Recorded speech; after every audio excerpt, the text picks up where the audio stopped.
Everyone, can everyone hear me okay? Wonderful, great. Buenos dias, good morning, blessed Thursday. Pursuant to Chapter 4, Section 85, and Chapter 69, Section 2706 of the New York City Charter, a joint meeting of the Bronx Borough Service Cabinet and Bronx Borough Board will take place today, Thursday, February 16th, starting at 10:06, virtually via WebEx. Before I begin roll call, I want to acknowledge that we've been joined by two newly appointed chairs. I want to pass it over really quickly to Dr. Bola, our longest running chairman, to introduce our new chairman of our community board. Dr. Bola. Good morning, Madam Deputy, and good morning, everyone else on this meeting this morning. And I'm privileged to have served the Committee Board 5 for the last 16 years as board chair, and also privileged to be on the board for 25 years. But we have a new sheriff in town, which is now my successor, Angel Federale, who is also executive director of Identity in County Center. Please welcome Angel, the new chair of Committee Board 5. Thank you. I'll still stick around. Angel, you're on. There we go. Thank you so much. Good morning, everyone. It's very hard to follow Dr. Bola's footsteps, of course. I know that his passion is community service and community work. And I want to thank him for accepting me and giving me the opportunity to follow his footsteps. I want to say thank you so much, Deputy, for the introduction. I'm here to do a job and follow his footsteps. Once again, thank you. Thank you, Mr. Chair, and welcome. And we also want to introduce newly appointed Chair of Community Board 11, Madam Chair Bernadette Ferreira, if you are on.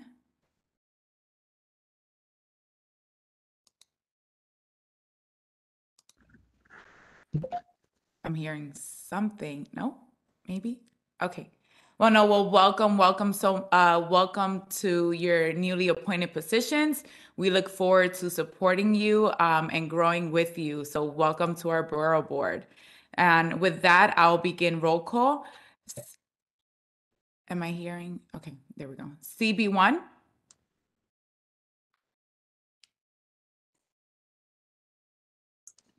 Community Board 2. Good morning, Madam Deputy. Ralph Acevedo, District Manager, and I am joined by my Community Coordinator, Cynthia Baez. Good morning, everyone. Good morning, Rafael. Good morning, Cynthia. Community Board 3. Morning. Etta Ritter, District Manager, Community Board 3, and I was waiting for my first vice to join us, Joetta Brown. Wonderful. Thank you, Etta, for joining us. Community Board 4. Robert Galmendez, Chair of Community Board 4, and just to say that Angel's one of my heroes. Thank you, Robert. Thank you. Thank you, Mr. Chair. Community Board 5. Angel Caballero once again, and I have with me, of course, my district manager. Thank you very much, Angel. It's a pleasure to be in you and Dr. Bola's shadow. Good morning, all. Good morning. Community Board 6. Good morning, Rafael More, Community Board 6, District Manager. Good morning, Rafael. Community Board 7. Good morning, this is Carla, Deputy District Manager. Good morning, Carla. Community Board 8. Good morning, everyone. Laura Spalter, Chair of Community Board 8. And may I suggest that we get an updated list, contact list of all the chairs. We did get one, I think, about a year ago, and it's useful. Maybe update it and send it around. Absolutely. Thank you so much for that, Madam Chair. We will definitely follow up with an updated list. Great. Community Board 9. Hi, good morning. Shirley San Andres Alonso, Assistant District Manager, Community Board 9. Good morning, Shirley. Community Board 10.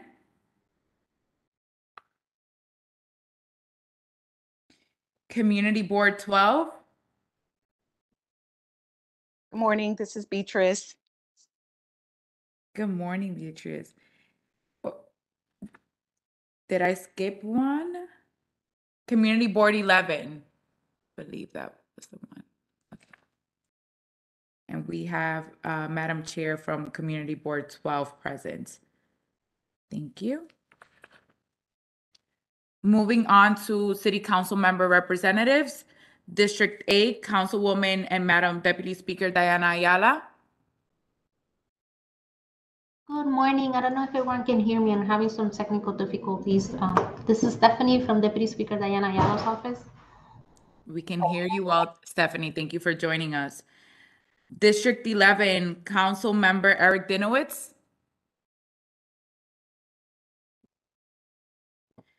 District 12, Council Member Kevin Riley. Good morning, everyone. Good morning, Madam Deputy Simone Jones, Chief of Staff for Councilmember Riley, present. Good morning, Simone. District 13, Councilwoman Marjorie Velasquez.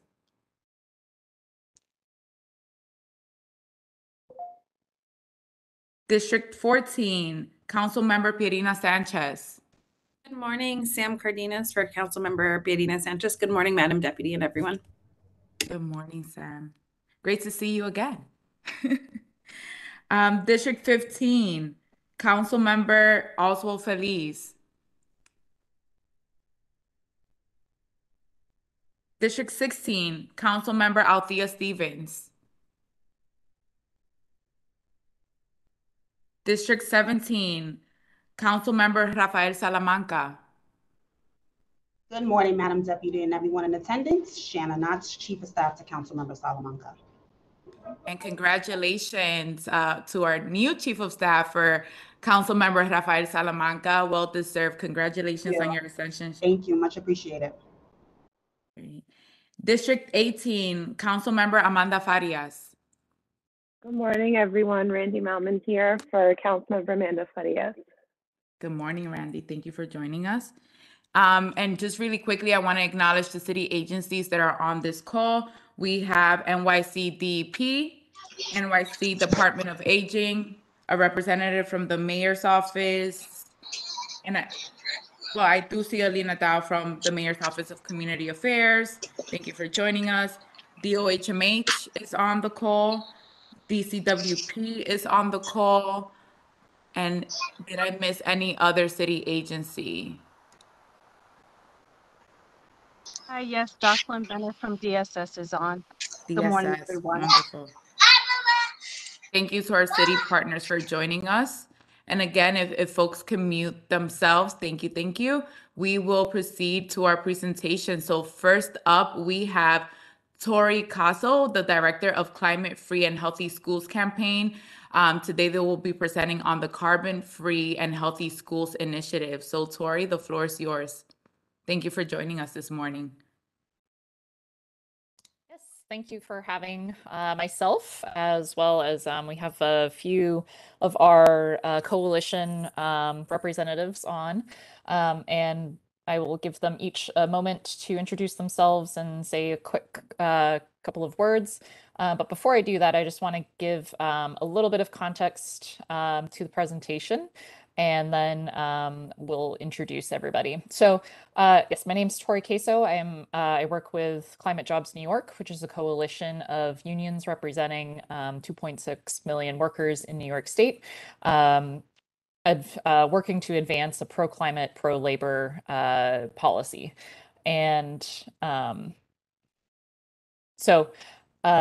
Carbon-Free and Healthy Schools. The coalition is comprised of the New York City Building and Construction Trades Council, the Central Labor Council, UFT, the Council of School Supervisors and Administrators, DC 37, 32BJ, and the Laborers Local 79. Similar coalitions have been formed in states throughout the country, and the Carbon Free and Healthy Schools campaign is currently present in a number of states beyond New York, including Connecticut, Rhode Island, and Illinois in a couple of different iterations. Carbon-Free and Healthy Schools is a campaign that's centered on environmental and social justice and equity, and going beyond reducing emissions and improving air quality in our communities. It aims to provide the young people of New York City with opportunities, especially those in neighborhoods that have been historically overlooked and under-resourced.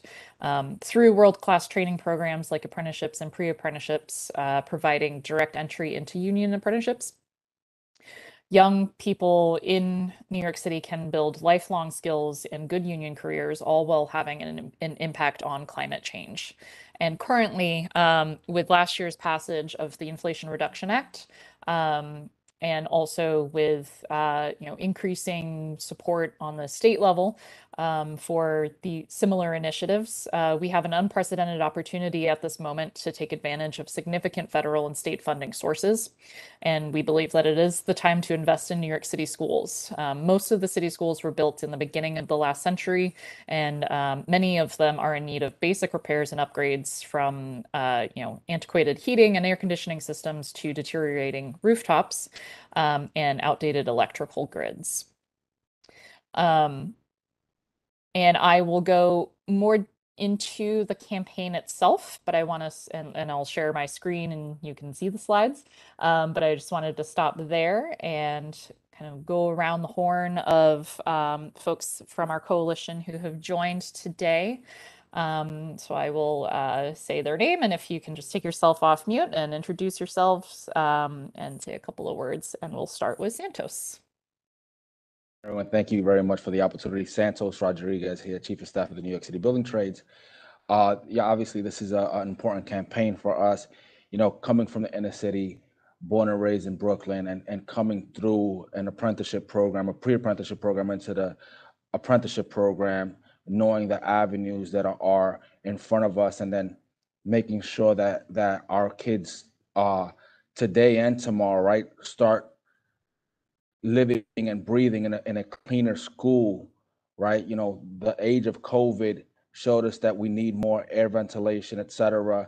We're looking to decarbonize a lot of schools, a lot of the world with the campaigns that we have going on. But this gives us opportunity to make sure that, with the decarb and the reusable energy, that frees up funding for schools, for better, tools for the teachers to teach our students.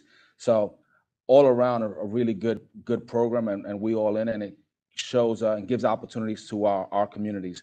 So thank you very much again for the opportunity. I'll move over to, I think Jean was on, Tori?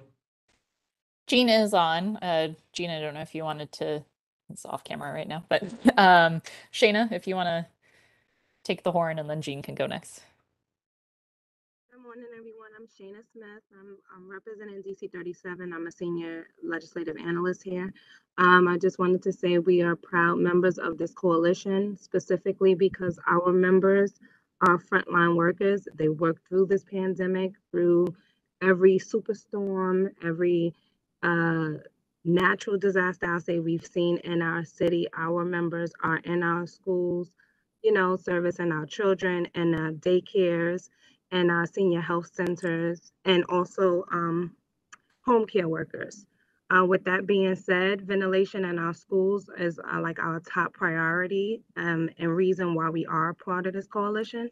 A lot of our members work in the school kitchen, feeding our children every single day, and the temperatures in our kitchens rise over 110 degrees. So that is a really huge problem for us. Ventilation and retrofitting our school buildings is extremely important.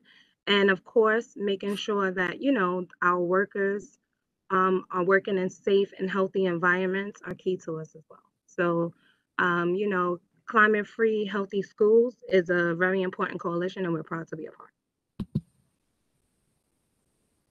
Thank you. Jean, if you want to say a couple of words. I'm going to just say thank you to the Bronx Borough Board, the Bronx Borough President, and everybody in the Bronx for giving us time this morning. And I'll let my union colleagues finish up. Thank you. And then from the UFT, we have Danny Rodriguez, who is the Bronx District Rep, and then also Brad. So Danny, if you want to introduce yourself. Thank you. Yes, I'm Danny Rodriguez, Bronx High School District Rep for the UFT, and I also teach every day at the Kennedy High School campus, which actually has a bed of solar panels on its roof. We've had it there for 10 years, and it actually provides about 20% of the school's energy. The energy, of course, goes back to the grid, but it rolls back on our bill. Um, and we also have a garden. So the school also, we have curriculum and we also have student voice when it comes to climate change and renewable energy. It's something that's important to us. So that for them to be able to see the solar panels and for them to also partake in the gardens that we have in our science programs, it means a lot to the school community. And I think if we broaden this program to other schools, it'll see that we, as New York City citizens, as people who are representing the citizens and the students and the people of New York City, that we take this seriously. That this is not something that is just a talking point that we're saying that we care about it. To visually see those solar panels every day shows that there is a commitment to this, that this commitment is real. And it also provides opportunities for the interests of our students for career paths in renewable energies and solar power. And it's going to be creating jobs, hopefully union jobs, in that respect. So I'm very much for this campaign, and I thank you for allowing me to speak. Great. Yes, so I will share my screen now and finish up the presentation, and it'll be pretty quick. And then we'll have time for some questions.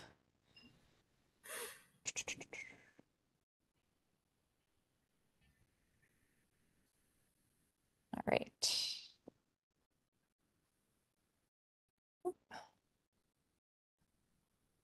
Everybody sees the slideshow, right? Not my email. Yeah. Okay, great. All right, awesome. So continuing on,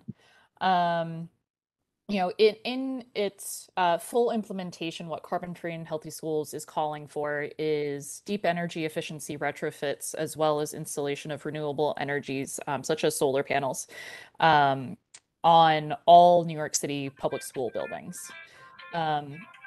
By investing in schools at this level, the city can create 45,000 good union jobs in New York City communities across a number of different trades, can make schools healthier and safer for our students, teachers, and staff, can take on climate change and help the city meet its emissions reduction goals by decreasing carbon emissions by 75,000 tons annually, the equivalent of taking 154,000 cars off the road, and can save $275 million per year in energy costs, which is the second highest cost for the Department of Education. And that's a trend that we see nationally as well throughout various school districts. As I mentioned before, with the passage of the Inflation Reduction Act, we have a significant funding opportunity to take advantage of. And the coalition this year is seeking a commitment by the city to the acceleration of solar installation in New York City school buildings to 150 schools per year, as well as conducting energy efficiency retrofits with the completion of all school buildings by 2030, and taking advantage of the available IRA funding, as well as conducting these retrofits and solar installation work under a project labor agreement, because strong labor standards ensure opportunities for and increase access to the world-class pre-apprenticeship direct entry programs and apprenticeships that Santos touched on. All right. Let's see.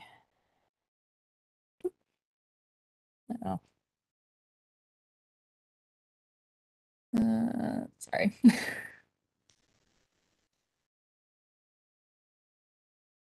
What happened? There we go. Okay. I think I skipped one. There we go. In the latter part of 2022, at the request of the former first deputy mayor, we shared a list with the mayor's administration and the School Construction Authority. And the list was comprised of 100 schools across all 5 boroughs to prioritize for solar installation and energy efficiency building retrofits. All of the schools on the list are located in environmental justice areas. 71 of the schools were taken from the DCAS report on buildings that are solar ready. And the additional 29 schools would potentially require, roofing replacement and other infrastructure upgrades to become solar ready. But we took most of the cost estimates and needs for the schools from the SEA capital plan, as well as the building assessments that they release annually. It's important to note that this list is just a recommendation of where to start. The goal of the campaign is to ultimately have a multi-year plan that will allow for the completion of retrofits and installations on all New York City public school buildings.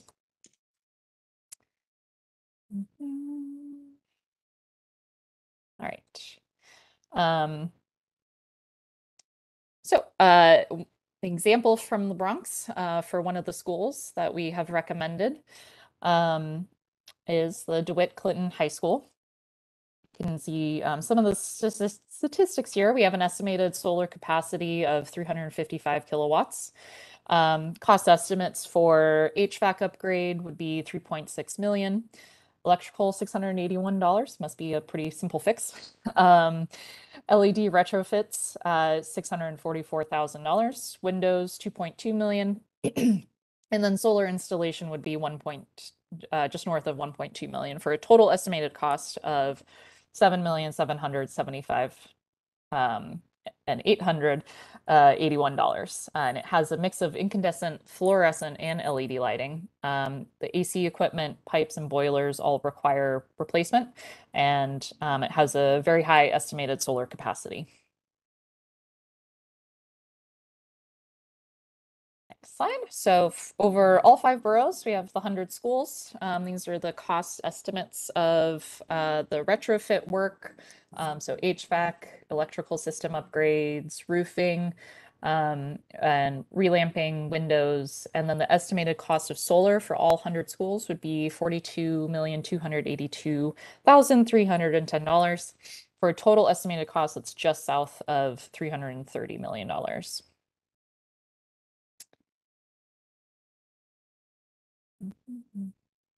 Oh, sorry. And this is just a lovely pie chart to show you the percentages of the costs for all of that. As you can see, rooftop solar would be 12.8% of the cost. I keep skipping. There we go. Okay. So in the Bronx, we have recommended 23 schools. Estimated cost in total with the solar installations and retrofits would be $88,270,020. Installation of solar would be $11.5 million. And then the rest of it would be the retrofit upgrades. And then I also included, I don't have to read through every single one of these, but we previously shared the presentation and you can take a look at it in more detail. But a list of the 23 schools. I will note where it says project and construction. When we shared this list with the SEA, they took it back and they annotated which schools had roofing projects that were either in design or in construction. And this, I think we got this back maybe the end of summer, early fall. So these schools, West Farms, Evergreen, Leaders of Tomorrow, Alfred E. Smith, and PS 68, all 5 of those were not previously considered. They were in the list of 29 schools that weren't considered solar ready, but in having roofing projects completed, they should be that one step closer to being solar ready. Inflation Reduction Act. So in the Inflation Reduction Act, there is a direct payment provision that's been made for municipalities and nonprofits that previously wasn't available to them. So what it is it's essentially the income tax credit that you get for, installing solar or renewable energy. But because the city doesn't pay income tax, this would be a direct payment from the IRS to fund the solar installation as well as building retrofits. And for solar installation in particular, it can help fund at a baseline 30% of the project, 10% bonus for being in a low income community, and then an additional 10% bonus for Buy American. And of course, we're encouraging Buy New York or Buy New York City to make it as local and as beneficial as possible to the city. So the Inflation Reduction Act would provide $1.32 billion in IRA funds to install solar, or 40% of the total $3.3 billion cost, and this is for just every school building. The IRA would provide $1.03 billion of the $5.15 billion, or 20% of the cost of retrofitting the city's schools. And as you can see, we have a projected energy cost savings of $8.25 billion over 30 years. And on the right-hand side, we just have an example, since we're advocating for doing 150 schools per year. This is for only solar installations. If you did it on 150 schools, you'd have a total solar capacity of 12.9. The project cost would be just north of $45 million. In tax credits, you would get $19.2 million. There are some NYSERDA rebates and incentives with the annual solar revenue of $2.9 million in comparison to the annual loan payments, which would be $2.05 million. So the revenue would outpace the loan payments, meaning that there's a projected payback period for 4 years with a 30-year savings of $44.1 million. And then last slide. There we go. Just wanted to touch on the workforce development part of it very quickly, because we do, this is a very important part of it. The Apprenticeship Readiness Collective, which is a collective of pre-apprenticeship programs that provide direct entry into the building trades. C-Skills, which is construction skills, provides training and direct entry access to New York City public high school seniors seeking careers in the unionized building and construction trades. New non-traditional employment for women prepares, trains, and places women in careers in skilled construction, utility, and maintenance trades. Helmets to Hard Hats, which is a direct entry program assisting active duty veterans, National Guard, and reservists in transitioning to careers with the New York building trades. And P2A, Pathways to Apprenticeship, which is a direct entry pre-apprenticeship program which recruits, trains, and mentors people from low-income communities for placement and success in union construction apprenticeship programs. And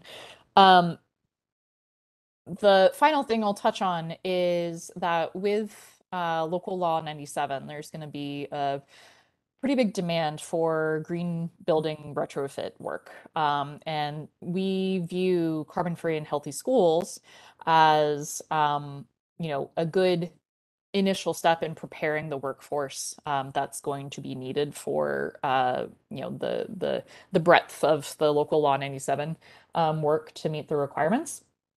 And this carbon-free and healthy schools building retrofit work would employ thousands of workers across a number of trades and help build up that building retrofit workforce in preparation for the upcoming demand. Sorry, Yes. may I just add, just as a point of Yes, reference?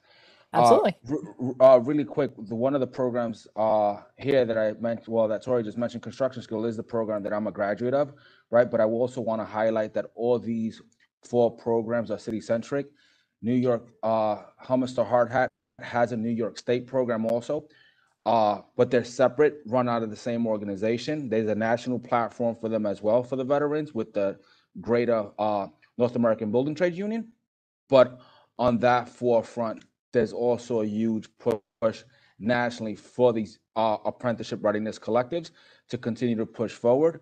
So also adding that construction skills also offers opportunities to an adult population. Construction skills is 100% recruitment is from the city, right? So this is, again, the more work that we can create through good union jobs, the more people that we can actually bring into our programs as well, through and through across the trade, and not only our folks, but DC 37 is on here, UFT, and all our other partners within the union world that are affected by this can also increase their membership with good paying union jobs. Thank you. Yes, so that was the end of my presentation. I will also note, in Texas, where there has been a district that has they've taken their energy cost savings and used it to provide raises for the teachers. So it's money that can be directly reinvested into the schools for programming, for salary, for other budgetary issues as well. So at that, any questions? Happy to answer. Beautiful. Thank you so much, Tori, for that very detailed presentation. I want to mention that we had this presentation a couple of months ago, and we were just so excited and encouraged about the new, especially the workforce element of this initiative. And so we wanted to make sure that we brought you on to the Borough Board and present to our members. With that, I see Laura. Hi, thank you. Excellent presentation. My question is, before the Inflation Reduction Act, there was large grants of money given under the COVID-19 federal funds to retrofit or to improve the air quality of the city's schools. And I have read conflicting articles, some reporting that monies were not spent, may have been lost or may have been lost. And I was just wondering if you have any comment on that original huge grant that came out during COVID-19, the monies. Yeah, so I will say that, before the Inflation Reduction Act came about, we were advocating for the use of some of the ARPA funding to, in the short term, help fund get this program off the ground, as well as capital funding. But with the Inflation Reduction Act, that and the other school budgetary issues that have been ongoing, we took a step back from recommending usage of the ARPA funds.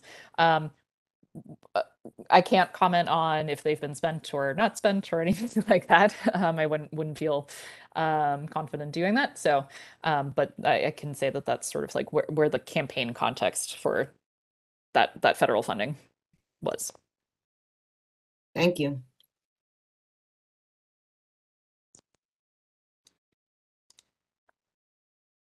Any other questions? Not seeing any other hands raised, but I do have a quick question regarding the workforce element of the broader project on the apprenticeships and pre-apprenticeship opportunities. I'm wondering what strategies or what outreach efforts and mechanisms have you all implemented in ensuring that specifically for the Bronx-based projects that you are all prioritizing local hiring? So really quick, it's intuitive, right? I just had a meeting with Jeff at your office and a couple of the folks on the education side. We are actually preparing to meet with the greater organizations of the ARC affiliates, right? The Apprenticeship Readiness Collective. We just met last week with Nicole Bertrand, the executive VP for construction skills, and him and others on the team. We're going to set another meeting up with the ARC affiliates to talk about where we can go into the Bronx and set up a learning day.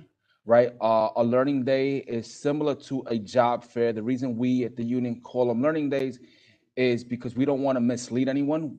what we want to show folks is the avenues to enter into the unionized construction industry, right? We're not hiring anyone. Unions don't hire anyone. We try to get members to come in. Companies and contractors, they do the hiring.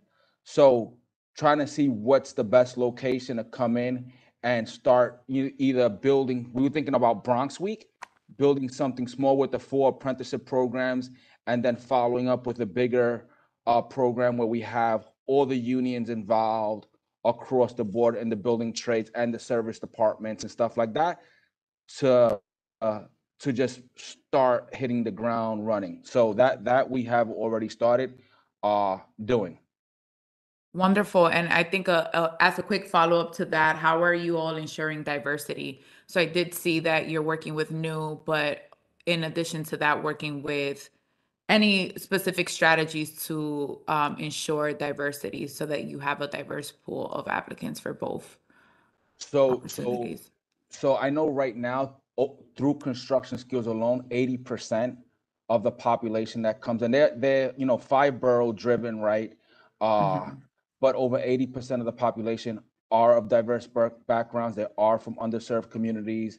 They look very much like we do on this core, right? So across the board, it's that initiative that we have moving forward. P2A, also, right, pathways to apprenticeship, also service a justice involved individuals as well, right? When we think about people that are justice involved, we need to do the outreach to make sure that they understand and they know that this is another chance at getting to the middle class work-life balance type ordeal, right? Making sure that they know that there's avenues that they can provide for their families as well. Creating those opportunities.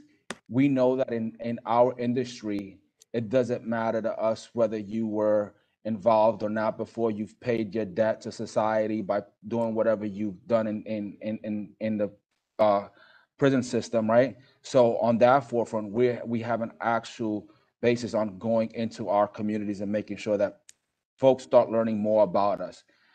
That doesn't happen without the partnership of everyone here on this core, right? Because the advocacy comes on your side is to showing that we have more union projects through and through, post and pre-construction, and even on the service side, whether there's schools that we're building, and et cetera, that these are all good union jobs because that's the pipeline. That's what's going to assist us to continue to feed our communities. Agreed. Wonderful. Thank you so much. Any other questions? And before we wrap, for Tori and Santos and the team, is there an immediate ask from the Borough Board and Service Cabinet? Yes, I believe Gene, if he hasn't shared a draft resolution of support, we will certainly do so right after this meeting, but I believe he probably did. So the resolution of support is our immediate ask in the short term. And then, obviously in the long term, just continued support for investment in the project and pushing it forward. Wonderful. And I do see one more hand raised. So sorry about that. Robert? Yes, this is for Senor Santos. For your education outreach, can I suggest Bronx Community College? Because they do have a component of both electrical and mechanical engineering in their school and also physics. So it would be a good marriage, there for you to pick up people there. Yeah. Look, well, this is absolutely, it is in partnership with the Bronx Borough President's Office. So if that's a suggestion, yeah, let's put it down and see how we can move forward. Absolutely. We're open to having it wherever we need to. We did it with the past administration, just so everyone knows here on the Ruben Diaz. We did it in the Rotunda. The suggestion was to do it elsewhere because the Rotunda, going through security and getting to people sometimes shy away from going in to the Bronx Borough President's Office area. So yes, we're open to it. Thank you. Can I suggest that actually, if Bronx Community being in Board 5, they can probably help you out, with that connection, getting those people brought in and, and hopefully serve well. Sounds good. I definitely. Yeah, Go ahead. I'll put, sorry, I'll just put my email in the chat, then you can email me and we'll set that up, okay? Wonderful, wonderful. So thank you so much, Climate Jobs NYC, for this presentation. We really appreciate your efforts, and we look forward to collaborating with you all. Thank you. Thank you so much for the time. Wonderful. So up next, we have presenters for the 1 million more trees initiative. For those who are not aware, the 5 borough presidents have joined forces on calling on Mayor Adams to plant 1 million new trees by 2030. With 1 million more trees, our urban canopy will increase from 22% to 30%. And with it, the health and prosperity of our communities and our environment. And so with that, we have Keisha Smith, Director of Strategic Initiatives and Organizing at the Manhattan Borough President's Office, and Emily Maxwell, Director of City Programs for the Nature Conservancy Project. So with that, I give you the virtual stage. Thank you for joining us. Hi, good morning. Hi, everyone. Thank you so much for having us. Janet essentially just gave my intro. In the interest of time, we can just jump right into it. Our amazing partner, Emily with the Nature Conservancy, will be leading today's presentation. So I'll just pass the mic over to her, and we'll be here at the end for any questions. Thank you so much, Janet, Keisha. It's such a pleasure to be here with all of you today, and also a pleasure to follow that terrific presentation. I learned a lot, and there's actually a lot of really wonderful overlap. So I think we're thinking a lot today about New York City's environment and equity and the Bronx, which is fantastic. So briefly, I'm Emily Noble Maxwell. I'm the director of the city's program at the Nature Conservancy in New York, and I also have the pleasure of helping to lead the Forest for All NYC Coalition. There are many members from the Bronx about that, and Borough President Levine's office, Borough President Gibson's office, and all the borough presidents have been terrific in their leadership for our urban forest. And our urban forest is ultimately about health, justice, equity, and resilience. So just briefly, for those of you who don't know the Nature Conservancy, our mission is to and we care terrifically about New York City, especially looking at the present and coming and growing impacts of climate change. And we anticipate that by 2050, there'll be about 1.5 times the amount of precipitation, so a lot more water that's flowing in our streets that we need to manage, and about 3 to 5 times the number of extreme heat days. And this matters terrifically because Black New Yorkers get sick and die at about twice the rate of white New Yorkers when facing extreme heat. So we know that the racial implications of environmental issues are significant. Our initiative, we produce great science. I'm going to talk to you about that a lot today. We do stewardship events, and we've jointly produced the New York City Urban Forest Agenda, which is really how we are now collaborating with the borough presidents. But Urban Heat Island, I mentioned briefly. I'm going to show you a lot of maps and try to indicate what you might take a look at. The map on the left is vegetation in New York City, where we have more dark green. We have more vegetation. The map on the right is a hot summer day. This happens to be in July 2020, where you have darker purple. It's more cool, more reds and yellows. It's hotter. And what we can see is that where we have more vegetation, we tend to have cooler temperatures, which is really important. So when we talk about our urban forest, we are talking about the over 7 million trees that already exist and the physical and social infrastructure that support them. Our urban forest does a lot of things, and some of you might already know this, but it helps manage carbon pollution. So it helps with climate change mitigation. It helps to cool and shade our streets, decreasing surface and air temperatures, which can contribute to human health. Being outside with trees can reduce our stress, which can help with like blood pressure and other stress-related illnesses. Taking care of trees outside can connect our communities, and more cohesive communities have been shown to weather extreme climate events more more effectively. Greener streets encourages kids, adults to get outside, get exercise, be healthier, enjoy their environment. It can absorb stormwater. And of course, for those of you who, are interested in sort of nature and wildlife, it is a really important habitat refuge for resident and migratory birds and other wildlife.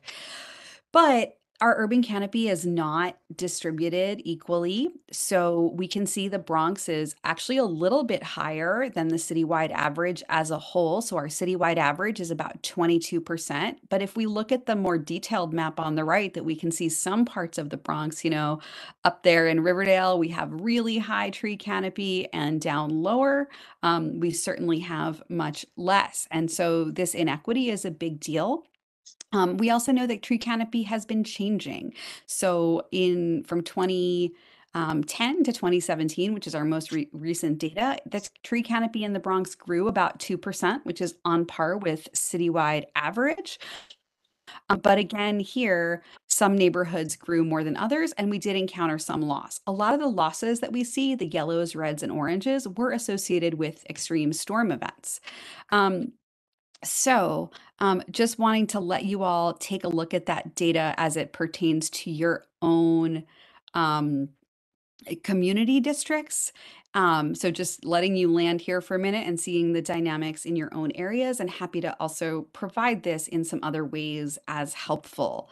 Another thing we took a look at is where we could add tree canopy and how much. So where we see darker blue, and I should say, this is assuming we don't make wholesale landscape change or change zoning. So the easier stuff. So where we see darker blue, there's a higher potential to add. Where we see lighter blue, there's lower. But in those lower potential areas in terms of tree canopy, I want to say with more rigorous landscape changes, zoning changes, streetscape alterations, we certainly can add more than what is here. But the good news is we can add canopy in literally every community across the Bronx, across the city.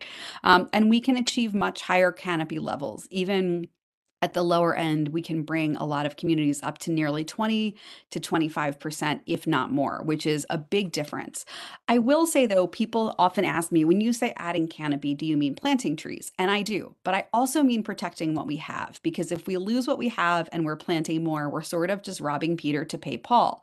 So we also care tremendously about the Parks Department budget, making sure that we can fund the ongoing care and maintenance of existing trees, as well as planting more.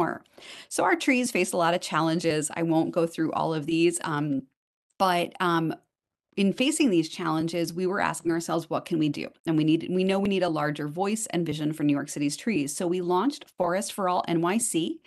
And we are a coalition that works to ensure the urban forest justly and equitably delivers its benefits to all New York City residents. And I will not make you read this whole list now. You can always go to our website if you want to learn about it. But I'll just note, we do have a lot of members from the Bronx, ranging from smaller community groups all the way up to New York Botanical Garden. And we're quite proud of our extremely diverse membership that ranges from real estate groups to environmental justice groups and everybody in between.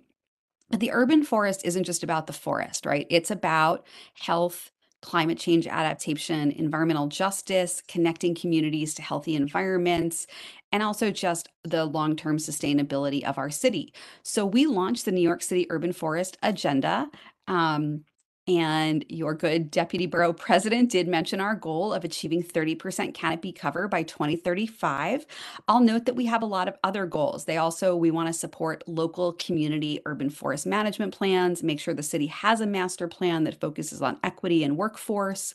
We want to expand careers and career trainings for New Yorkers to make sure that good green jobs caring for and maintaining and planting trees go to New Yorkers. And we see a variety of other actions we can take, including, of course, planting 1 million more trees. So we're very excited to be here with you all today. in terms of how you all can get involved. So I imagine Keisha has provided for you a draft resolution that we have developed with the borough president in Manhattan, and many community boards in Manhattan have been passing it. Community boards in Brooklyn have begun to entertain it. We are happy to help educate your community board in the form of presentations, provide you data. If you have local organizations who want to join Forest for All NYC or just want to learn more about it, you can visit our website, which is listed here, our social media handles, and we do encourage you to support Million More Trees and endorse the New York City Urban Forest Agenda through a resolution. I'll also note that I noticed that there are several city council members on the call, and if you are interested in supporting this, which we hope you are, I want to note that Council Member Shaker Krishnan right now has a letter of support for all of these initiatives that he is looking for sign-ons for. Those sign-ons will probably close early next week. And his legislative director, Greg Clark, is accepting those, but you can always contact me offline. We have a lot of resources. I will definitely share this as a PDF with the team to be circulated to everybody. I do see your note in the chat, and you can always reach out to me, of course, and to Keisha directly. I'm at emaxwell@tnc.org. So I realize that was a lot of data to throw at you, but I think Keisha and I would probably love to take your questions and comments as well. And I'll put my email in the chat here now. Thank you. Thank you so much, Emily, for that presentation. We at the Bronx Borough President's Office are, as you know, in full support and really excited to continue supporting this campaign and your efforts. Any questions from the board?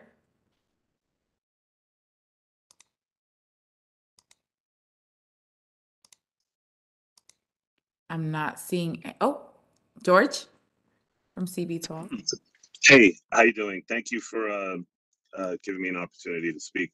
I have no issue with trees. I was in the Bloomberg administration when we actually launched, or when he launched the Million Tree Initiative, and we planted the very first tree in the Bronx on Teller Avenue.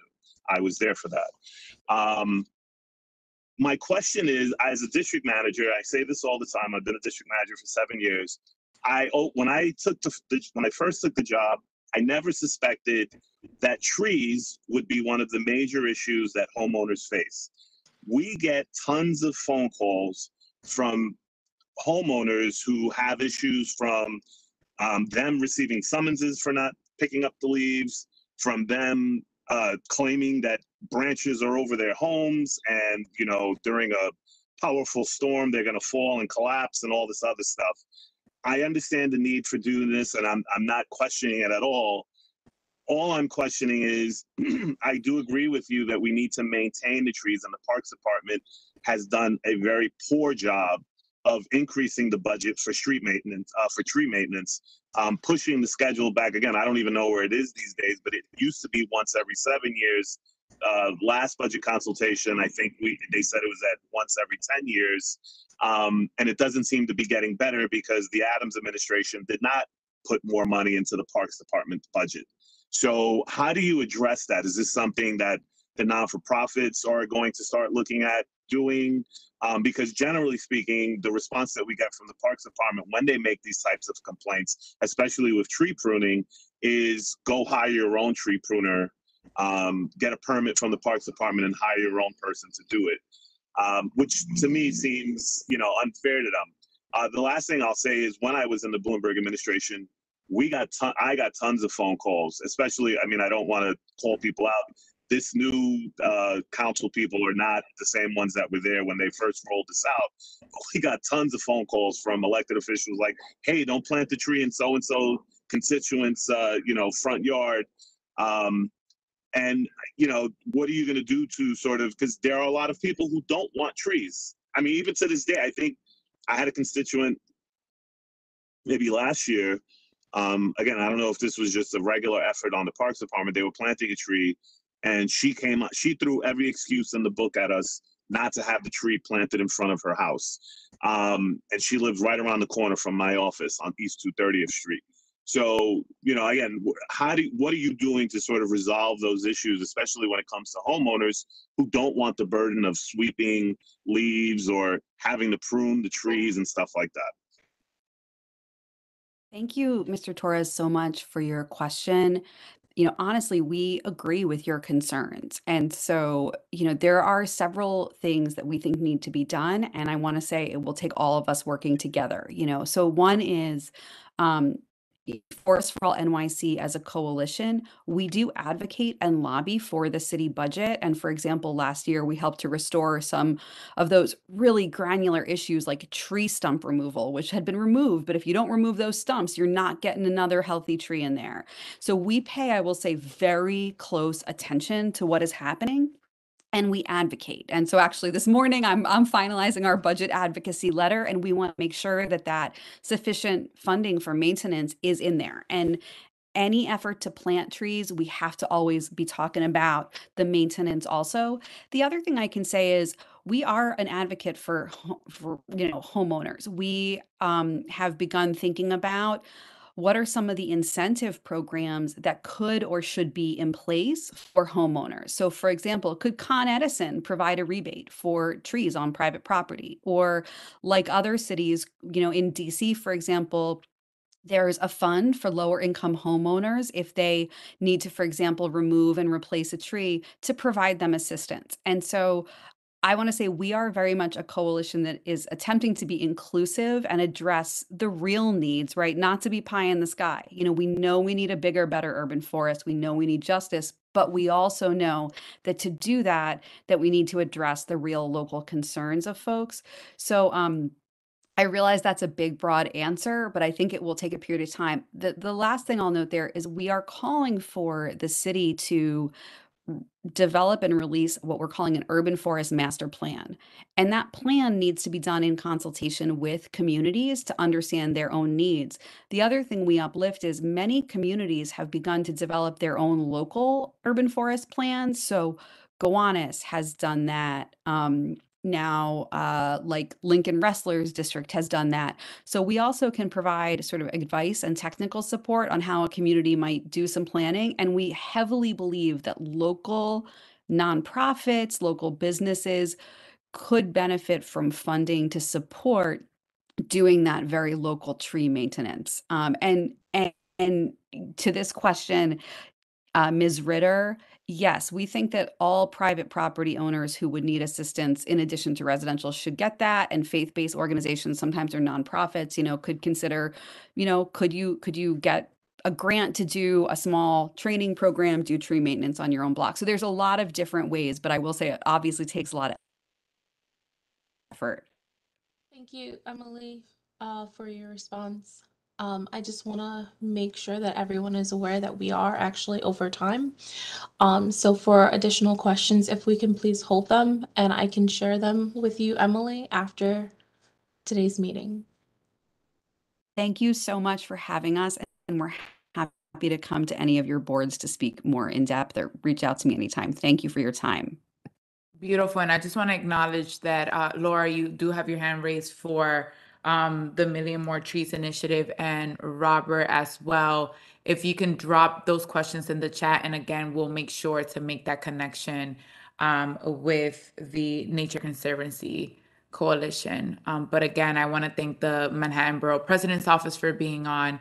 And Emily, thank you so much for your presentation. Thank you, thank you, thank you.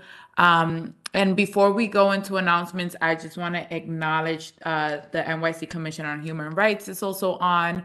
And if there are any announcements from the board before we move on to the Bronx Borough President's announcements. Wonderful. Before we go on, I want to give the virtual stage to Kiara Gannon, our Director of Community Boards, who will give a brief presentation on our newly launched Bronx Community Board application. Kiara?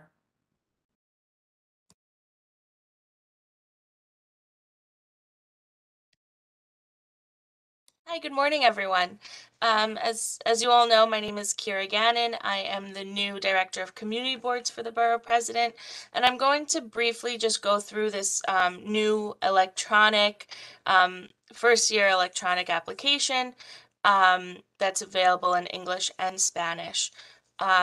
We've been getting a lot of applications, but I know there has been some questions coming up, especially from current members who have to renew and they're not used to seeing this electronic application. This is due March 3rd. This is just general contact information, but people applying to be on the community board and reapplying to be on the community board must scan a copy of their ID, show a proof of address, which is, a utility bill, a mortgage bill, and then upload a resume or a biography.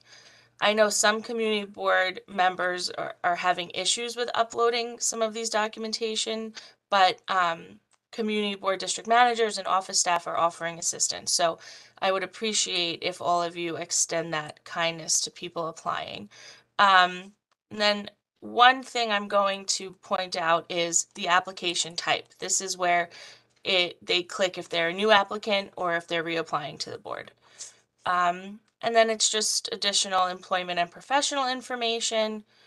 And then the demographic information, which is helpful for the Borough President's annual demographic report. Let me know if you have any questions on this. I'm happy to talk to any of you or some of your members. It's a little more onerous this year, but it's helpful in the appointment process. So we just ask that you be patient with your community board members that are reapplying. And then there's just some questions here, why do they want to continue to be on the board? How will they be an effective board member? And we're really stressing attendance. I know some board members are, they're lacking in attendance, and it's really important for our boards to have quorum. So that's something that we're going to be focusing on this year. Again, if you have any questions, just let me know, and thanks again. Thank you, Kira. I also want to note that the application is also available in Spanish and Espanol. And I want to thank community board members and representatives from council member offices for providing feedback on the previous application. And so know that heavily influenced the creation of our digital version of our community boards application. So thank you all for promoting the upcoming deadline and promoting the application. We definitely want to make a push to ensure that the youth is also joining our community board and that we are doing everything that we can to increase diversity in our community boards to ensure equity. So thank you for being such an influential partner in this process. And really quickly, we just want to go through announcements on behalf of the Bronx Borough President's Office. Stacy, if you can share your screen. Start with the first one. I just want to acknowledge that we are celebrating Black History Month and Dominican Heritage Month. So happy Dominican Heritage Month and happy Black History Month. We know that Black history is every day, but we are definitely celebrating. First up today, we are celebrating Dominican Heritage Month. This is taking place tonight at 5:30 p.m. at Grand Slam Banquet Hall. We can go to the next one. Our Black History celebration is scheduled for February 23rd, and it will be taking place at the Eastwood Manor Banquet Hall. Our long-awaited State of the Borough, the Bronx Borough President Vanessa L. Gibson will be hosting her State of the Borough on March 1st during Women's History Month at Manhattan College.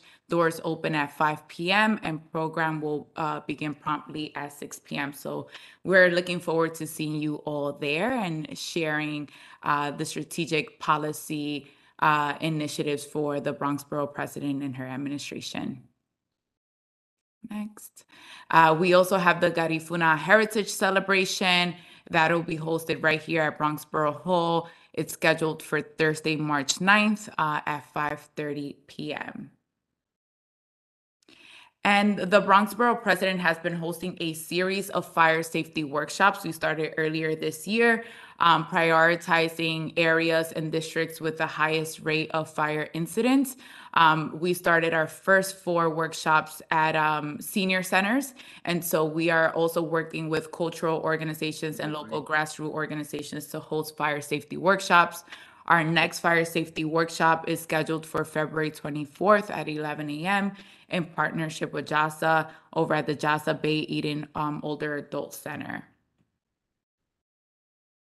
And our educations unit is hosting its annual education college fair. This college fair is scheduled for March 11th. It will take place at Lehman College at the Apex from 11 to 2 p.m. And right at the bottom, we see a list of colleges and universities that are participating with us for this college fair. So we'll make sure to share all of these flyers with you all so that you can help promote our cultural celebrations, but also our upcoming events. Thank you so much. And I do see a question in the chat regarding support for Spanish-speaking board members. There is a concern that the application being available in Spanish with no resources for translation during board meetings. I think that that's something, Kara, that we can have a broader conversation on regarding language accessibility. So thank you so much, Rafael, for flagging that. And really quickly, with that, this adjourns the meeting of the Bronx Borough President, Service Cabinet, and Bronx Borough Board. We are now moving into the public hearing on the mayor's preliminary budget for fiscal year 2024. Thank you all so much for your patience, your attention, your feedback, and questions. Once again, welcome, welcome, welcome, Chair Angel Caballero. We are looking forward once again to supporting you and working with you as well. And congratulations to the new Chief of Staff of Councilmember Rafael Salamanca. Shannon, it's well deserved. Looking forward to working with you. Thank you all once again and see you shortly. Thank you. Thank you. Take care. Except for number 2, Mr. Henry is not on yet. So I'm not sure if he's going to join us. All right, I'll give it 1 more minute since we're running a little bit behind time. But I just want to thank all of the presenters that are on this call. Thank you so much for your patience. Our borough board meeting went a little over, but we're excited to have you all on. I'm excited to hear testimonies. All right, and Deputy, just given the nature of using the same stream to transition from borough board to this meeting, the live stream is active. We can still wait another minute to actually start, but just so everybody knows. Great.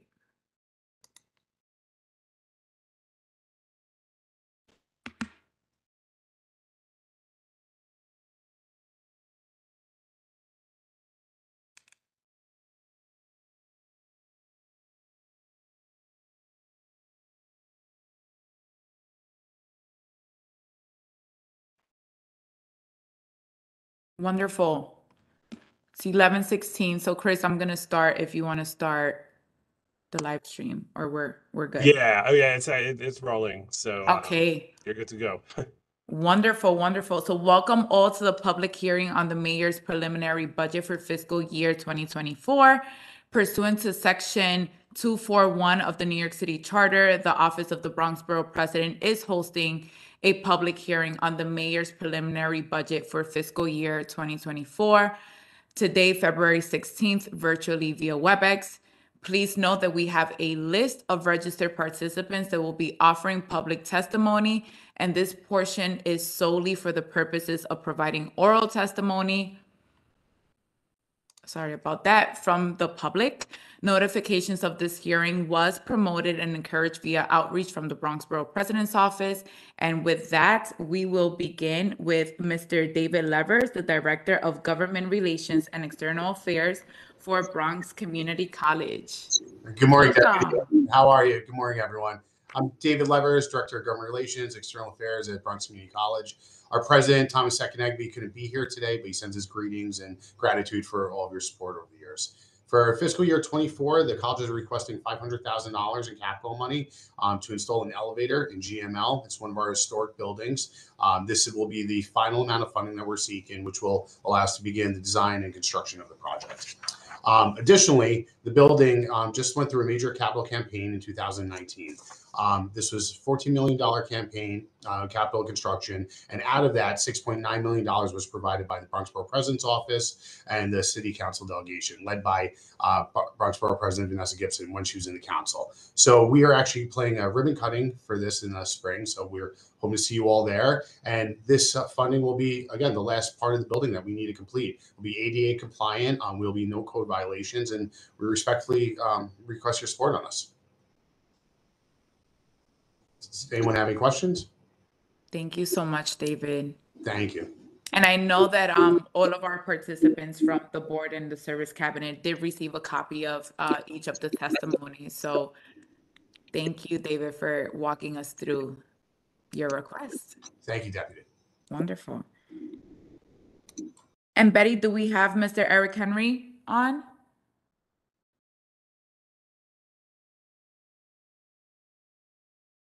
No, we don't. Okay, great. And I am going in the order in which this was received.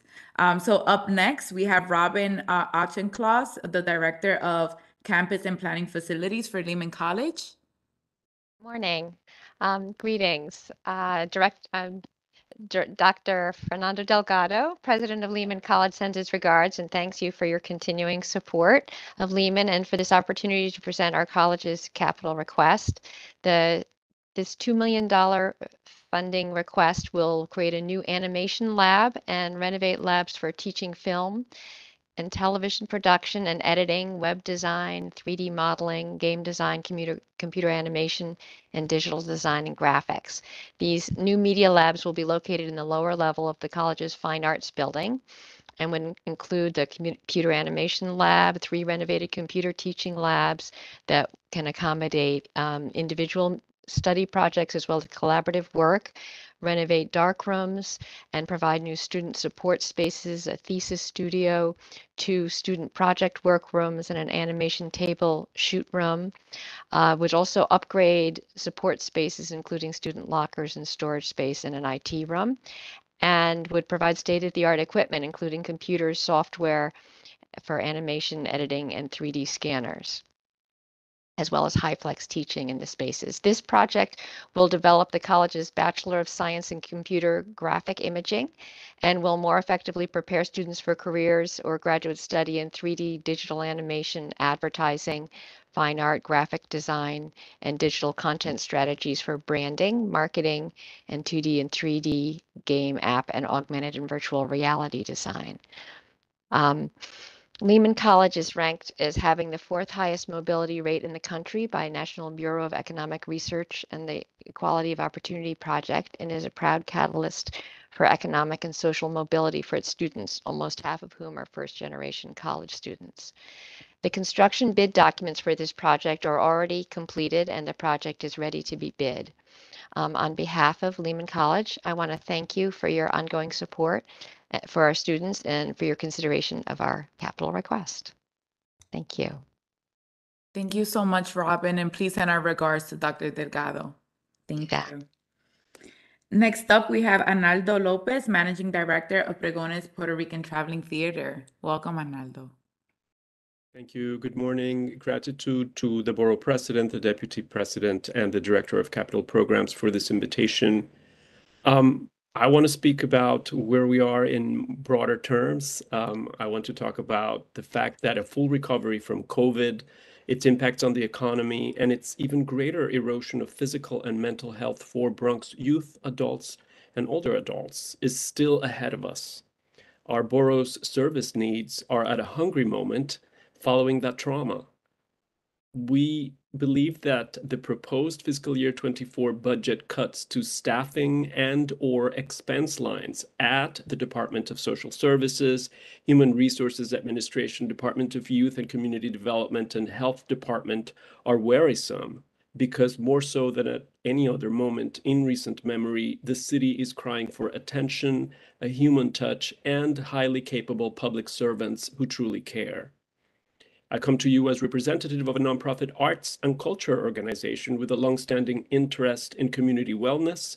If you have attended a theater performance, a music concert, an acting workshop, or any other of the more than 100 different community building and sense-making activities we host each year at Pregones on Walton Avenue, you know that our signature artistry and hospitality are born of the Bronx. We serve tens of thousands of local families and individuals. We partner with like-minded groups across all sectors. We provide wayfinding for important resources, and we listen. We listen carefully and with empathy.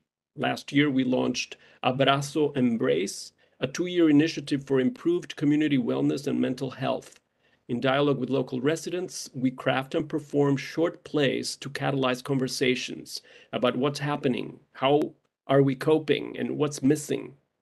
Connecting people with existing resources already available to them is one of the goals. If key city agencies shrink now, the healing is delayed, but not the need for that healing. Culturals will again do our part, yes, but we need more explicit recognition and support for what we do, and always more capable allies. Cultural groups and arts organizations add vibrancy to our Bronx neighborhoods through the excellence of our artistic and educational programs. I'm thinking specifically of organizations who champion people of color, immigrants, LGBTQIA communities, women, working families, the global majority. Organizations who actively connect the arts to priorities of social, racial, and climate justice, who work across sectors and industries to help generate inclusive and holistic wellness, resiliency, and economic prosperity. We want this representative value to be more fairly acknowledged in the city's budget, and for annual investments in the Bronx to be upgraded to match. Currently, Pregones is moving forward with city-funded construction and equipment projects that are certain to yield many times the price of investment, which is now around $12 million, through enhanced employment capacity, linked economic activity, and public programs like Abrazo Embrace. We take pride in having made tangible contributions to the quality of life for our patrons for the Bronx. Our first city budget allocation decades ago, so we've been at it for a long time. For fiscal year 24, we're coming back to Borough President Gibson and to City Council to ask for additional support with construction escalation costs, estimated at $750,000, youth arts learning and one-time artist projects as part of our work under the Coalition of Theaters of Color, and free events year-round. These are modest investments compared to larger organizations, but we believe they have outsized results, helping us continue to do the best for those we serve. Much gratitude.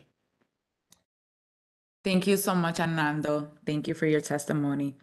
Up next, we have Shirley Solomon, the Deputy Director of the Bronx Museum of the Arts. Shirley? Hi, how are you? How are you? Good. Thank you so much. I really appreciate the opportunity to speak with you today. I'm speaking today to respectfully request $600,000 from the Borough President in the FY24 budget to support new elements of our South Wing atrium renovation that will optimize ADA accessibility in our basement, add facade upgrades, and address increased construction contingency. Our $26 million city-funded project is overseen by the Economic Development Corporation, or EDC, on behalf of the Department of Cultural Affairs and the Bronx Museum. We're currently in design development, which will conclude in March, and construction will begin this fall and is slated to be completed in 2025. Our South Wing is a former synagogue building renovated in the 1980s and is anchored on the high visible corner of Grand Concourse and 165th Street. Its dark panel and glazing impedes access and visibility of programming inside. Space constraints and climate conditions hamper our engagement with our community, and the atrium corner does not offer direct access to our North Wing building, which was completed in 2006. Once complete, our capital project will transform the atrium to create a new prominent main entrance, leading to a multi-story lobby and project space with programming visible from the street. It will improve accessibility and visitor circulation to all of our galleries, repurpose admin and storage areas into public spaces, and provide new amenities, including a cafe and a coat check, which we don't currently have. We will also have a new bronze roof and transparent glazing to unify our facade. This work will boost community access to our arts programming, which are open to all through our free admission policy, while providing Bronx residents the highest quality cultural facilities and a sense of place. Our $600,000 request will fund priority elements that lie outside of our $26 million budget. They include making all basement public restrooms ADA compliant and regrading a permanent ramp in our basement corridor, upgrading our facade on 165th Street and installing energy-efficient windows, and supporting increased construction contingency from 10% to 20% to reflect current market conditions. Our total need is $2.6 million. We are also seeking $600,000 from the City Council and $1.4 million from the executive budget, which will join city funds allocated in prior years. We are now working with EDC to develop a phased construction plan to allow our galleries to reopen before our renovation is complete in 2025. This will minimize impact on our exhibition schedule. During construction, our free education and free public programs will continue without interruption in our North Wing building. And we thank you for listening and hearing our requests. Thank you.